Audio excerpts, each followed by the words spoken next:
साथियों, आपका फिर से बहुत बहुत स्वागत आपके अपने चैनल ऑनलाइन पाठशाला में।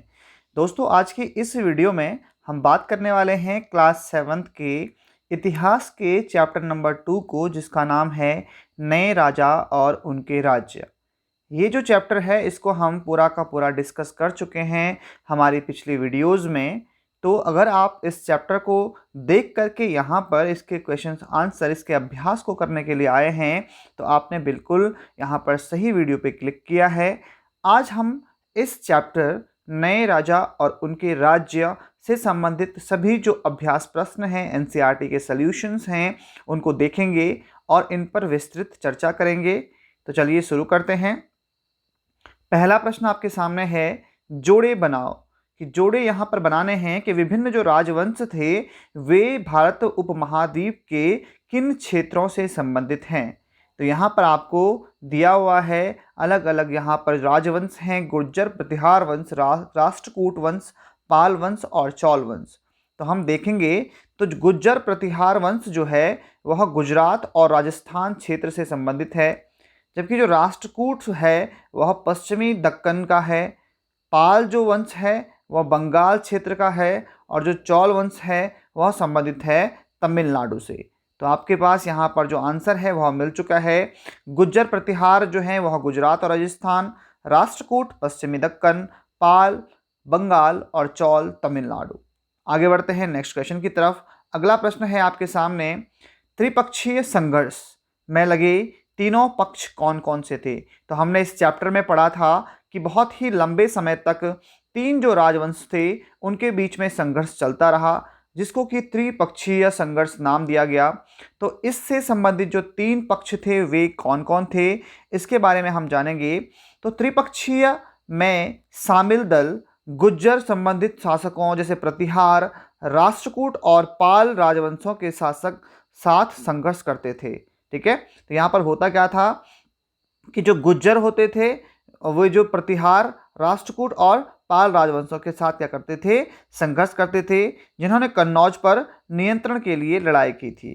क्योंकि अब लंबे समय तक जो संघर्ष है वह तीन पक्ष थे, तो इतिहासकारों ने अक्सर इसे त्रिपक्षीय संघर्ष के रूप में वर्णित किया। तो यहाँ पर तीन पक्ष हो गए, गुज्जर और प्रतिहार, राष्ट्रकूट और पाल। जो आपको यहाँ पे क्वेश्चन नंबर फर्स्ट के तीन पहले जो ऑप्शन दिख रहे हैं यही तीन राजवंश हैं। गुजरात और राजस्थान से गुज्जर और प्रतिहार यहाँ पर, और राष्ट्रकूट आपके पश्चिमी दक्कन से कर रहे थे, जबकि जो पाल राजवंश है वह बंगाल से यहाँ पर क्या कर रहा था, इनके बीच में संघर्ष चल रहे थे काफ़ी लंबे समय तक, इसलिए इसको कहा गया त्रिपक्षीय संघर्ष। बढ़ते हैं नेक्स्ट क्वेश्चन की तरफ। नेक्स्ट क्वेश्चन है, चौल साम्राज्य में सभा की किसी समिति का सदस्य बनने के लिए आवश्यक शर्तें क्या थी। चौल साम्राज्य के विस्तृत अध्ययन में हमने पढ़ा था कि चौल साम्राज्य में जो सभा है उस समिति का अगर सदस्य बनना है तो उसके लिए कुछ महत्वपूर्ण शर्तें थी। वह थी, सदस्य को उस भूमि का मालिक होना चाहिए जिससे भू राजस्व एकत्रित किया जा सकता है। यानी कि वह क्या होना चाहिए, एक बड़ी भूमि का मालिक होना चाहिए जहाँ से कि जो यहाँ पर राज्य है उसको भू राजस्व प्राप्त हो सके, टैक्स प्राप्त हो सके। उसके पास अपना घर होना चाहिए, बिल्कुल सही बात है। उनकी उम्र जो है वह 35 से 70 साल के बीच में होनी चाहिए। यह भी एक महत्वपूर्ण फैक्ट था कि वह एक अनुभवी व्यक्ति होना चाहिए, यानी कि जो उसकी एज है वह 35 ईयर्स से 75 ईयर्स के बीच में हो सकती है। उसके साथ साथ उन्हें वेदों का भी ज्ञान होना चाहिए, यानी कि वह धर्मों से भी संबंधित होना चाहिए, उसे वेदों का भी ज्ञान होना चाहिए। उसके साथ साथ उन्हें ईमानदार और प्रशासनिक मामलों में पारंगत होना चाहिए। तो इस प्रकार की जो हैं आवश्यक शर्तें थी चौल साम्राज्य के अंतर्गत सभा समिति का सदस्य बनने के लिए। अगला प्रश्न है, चहमानों के नियंत्रण में आने वाले दो प्रमुख नगर कौन कौन से थे। तो चहमान राजवंश आपने देखा था, उसके नियंत्रण में आने वाले प्रमुख जो नगर थे वह थे दिल्ली और अजमेर। तो यहाँ पर दिल्ली और अजमेर जो हैं वे चहमानों के नियंत्रण में आने वाले दो प्रमुख नगर थे। चलते हैं, बढ़ते हैं क्वेश्चन नंबर 5 की तरफ। क्वेश्चन नंबर 5 है, राष्ट्रकूट कैसे शक्तिशाली बने? हमने बोला था कि इनके बीच में संघर्ष हो रहा था, तो राष्ट्रकूट जो यहाँ पर राजवंश है उसका शक्तिशाली होने का क्या कारण था? तो देखते हैं राष्ट्रकूटों की जो शक्ति का उदय है, तो वह राष्ट्रकूट शुरू में कर्नाटक के चालुक्यों के अधीनस्थ थे। सबसे पहले तो वो कर्नाटक में थे और वहां पर वो चालुक्यों के अधीन थे। लेकिन 8वीं शताब्दी के बीच में क्या हुआ, राष्ट्रकूट के दंती दुर्ग के प्रमुख ने अपने चालुक्य अधिपति को उखाड़ करके वहां पर फेंक दिया और हिरण्यगर्भ नामक एक अनुष्ठान किया। याद रखना है, हिरण्यगर्भ नामक अनुष्ठान किया, जिसने उन्हें जन्म से एक नहीं होने पर भी क्षत्रिय की उपाधि दे दी। तो यहाँ पर आप क्या समझे कि राष्ट्रकूट जो राजवंश है उसके जो प्रमुख थे दंती दुर्ग, उन्होंने क्या किया, चालुक्यों के आधिपत्य को वहां से समाप्त कर दिया और एक हिरण्यगर्भ नाम का अनुष्ठान किया। उससे ये हुआ कि वो बचपन से क्षत्रिय राजवंश से तो नहीं थे, लेकिन अब जो है उनको क्षत्रिय की उपाधि प्राप्त हो गई थी हिरण्यगर्भ नाम का अनुष्ठान करने से। और अगला है, जब उन्होंने शक्ति और धन को प्राप्त कर लिया था तो उन्होंने अपने अधिपत्य में खुद को स्वतंत्र घोषित कर दिया था। वे अपनी शक्ति का प्रदर्शन करने के लिए कन्नौज पर नियंत्रण के लिए लड़े, गुज्जर प्रतिहार और पाल राजवंशों के साथ लड़े। इसी तरह वे सत्ता में आए। अभी हमने देखा था त्रिपक्षीय यहाँ पर हमेशा संघर्ष चलता रहा, तो वह इसीलिए चलता था कि वह अपने शक्ति का प्रदर्शन करने के लिए जो उस समय के जो तात्कालिक जो राजवंश थे, गुज्जर प्रतिहार, पाल, इन राजवंशों के साथ युद्ध करते थे और उस समय अपने धन और शक्ति का प्रदर्शन करते थे। अगला है, नए राजवंशों ने स्वीकृति हासिल करने के लिए क्या किया? स्वीकृति पाने के लिए जो नए राजवंश थे उन्होंने नई उपाधियां धारण की। हिरण्यमाला जैसे धार्मिक अनुष्ठानों का प्रदर्शन किया जो उन्हें क्षत्रियों का हिस्सा बनाएंगे। अपने सैन्य कौशल का इस्तेमाल करेंगे और अपनी शक्ति को खुद के लिए वक्र राज्यों का सामना करने के लिए युद्ध में लगे रहे। यानी कि जो नए राजवंश थे वो समय समय पर युद्ध करते रहे और सबसे अधिक जो उन्होंने प्रयास किया वो किया, उन्होंने बड़े बड़े अनुष्ठान करवाए और उसमें से जैसे एक अनुष्ठान है वह है हिरण्यमाला अनुष्ठान। तो आप ये समझ सकते हैं कि उस समय में जो है इस प्रकार के अनुष्ठानों को करके अपनी शक्ति का प्रदर्शन किया जाता था और ये बताया जाता था कि हम क्यों हैं एक नए राजवंश के रूप में उभर गए हैं। इसके साथ साथ नए राजवंश विशिष्ट क्षेत्रों में आधारित थे और मौजूदा राजा अक्सर उन्हें अपने अधीनस्थों या सामंतों के रूप में स्वीकार करते थे। तो नए राजवंश, पहले नए राजवंश नहीं थे, लेकिन ये बड़े राजा के क्या थे, अधीनस्थ थे, सामंत थे।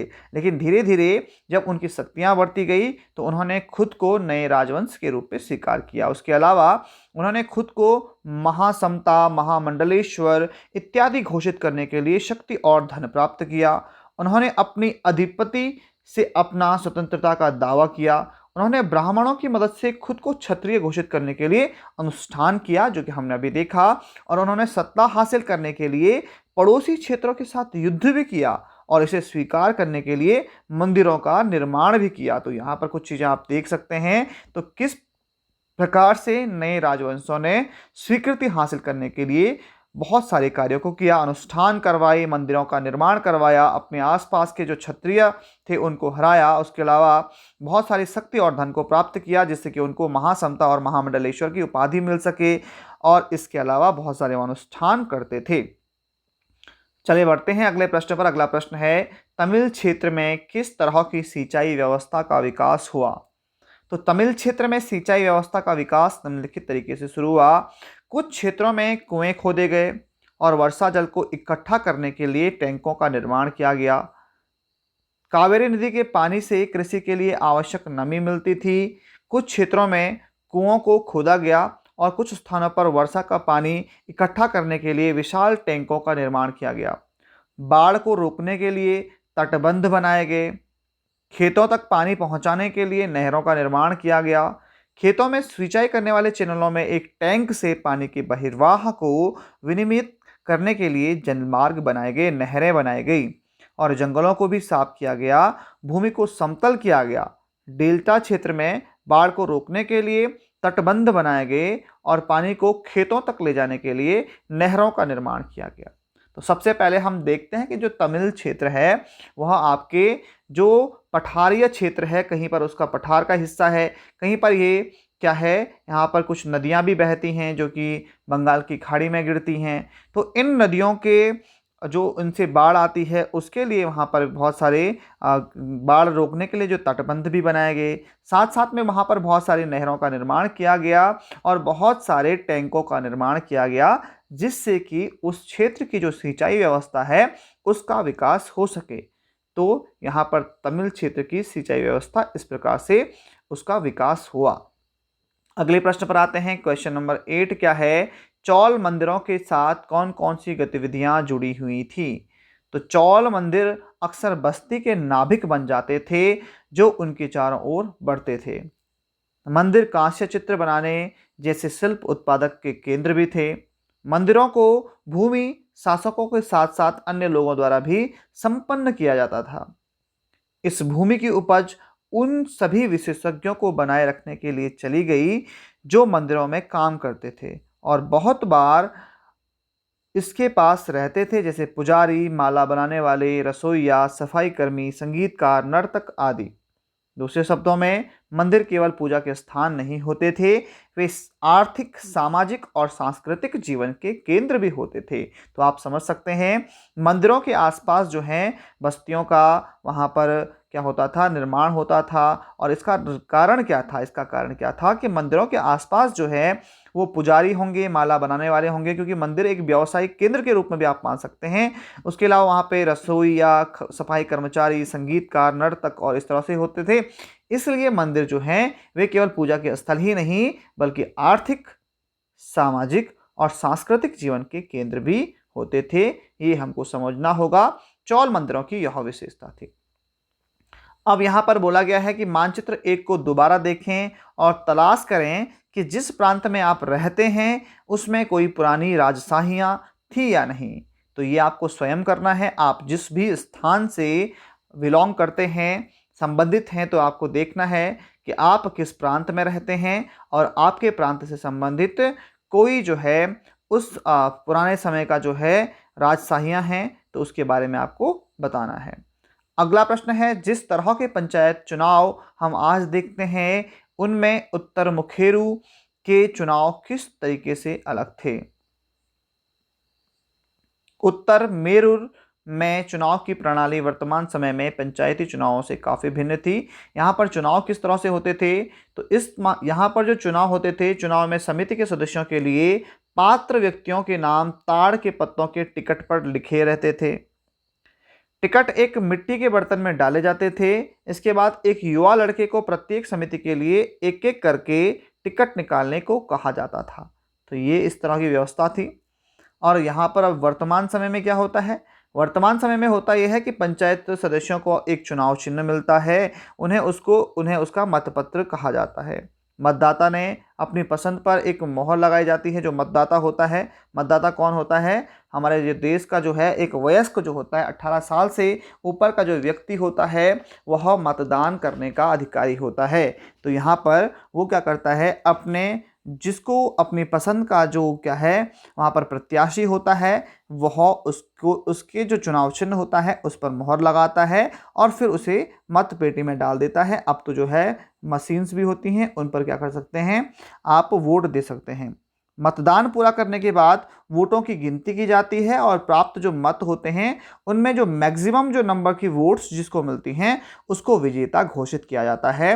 ये है वर्तमान चुनाव प्रणाली और हम उत्तर मेरुर की चुनाव प्रणाली से इसका कंपैरिजन कर चुके हैं।